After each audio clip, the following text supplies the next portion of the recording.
Happy Easter, everybody. Hope the Easter Bunny's been and brought lots and lots of eggs. He's been to our house too. I found an Easter story that I thought I'd share with you all. Hope you like it. It's called Mr. Impossible and the Easter Egg Hunt. Mr. Happy lives in Happyland, the happiest place in the world, where even the donkeys are happy.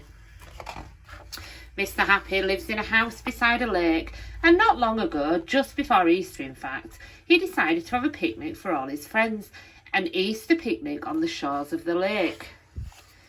And to make the day special, he wanted to organise an Easter egg hunt, although not an Easter egg hunt like the previous year when Mr. Lazy had hidden the eggs.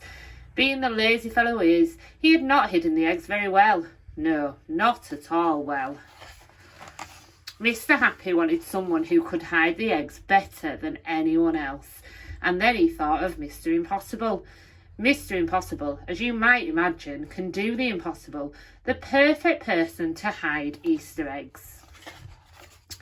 And so Mr. Impossible hid the eggs in impossible hiding places, places you would never think of. Mr. Happy went to bed a happy man. But in the middle of the night, Mr. Happy awoke with a terrible thought. What if nobody could find the Easter eggs? But it was too late to do anything about it. The picnic was the next day.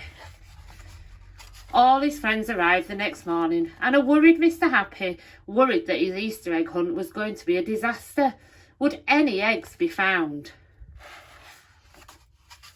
At first, it seemed as though the Easter eggs were going to be impossible to find, but then Mr. Bump found the first one. He was so busy looking on the ground that he bumped into a tree, knocking down an egg hidden high in the branches. It fell on his head. Mr. Impossible had hidden one egg down a rabbit hole. Mr. Tickle's long arm found that one. There was a tiny egg hidden in the petals of a flower. Mr. Small found that one. Mr. Bounce found the one hidden behind the chimney pot. Mr. Strong found one hidden underneath a barn.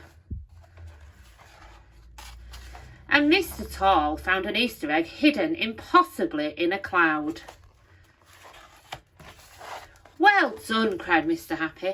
I think you have found all the Easter eggs. Not quite, said Mr. Impossible. There is one more to find, and I bet nobody can find it. It's invisible. That's impossible, cried everyone in unison. Exactly, chuckled Mr. Impossible. And then a voice piped up. I found it! A voice seemingly out of nowhere. But nowhere, it was nobody, Mr. Nobody. Well, said Mr. Happy, you were right, Mr. Impossible.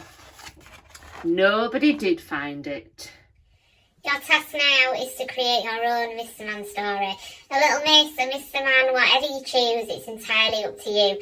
Can't wait to hear them, read them, see them, get them tweeted, get them sent through emails. Have fun. Bye.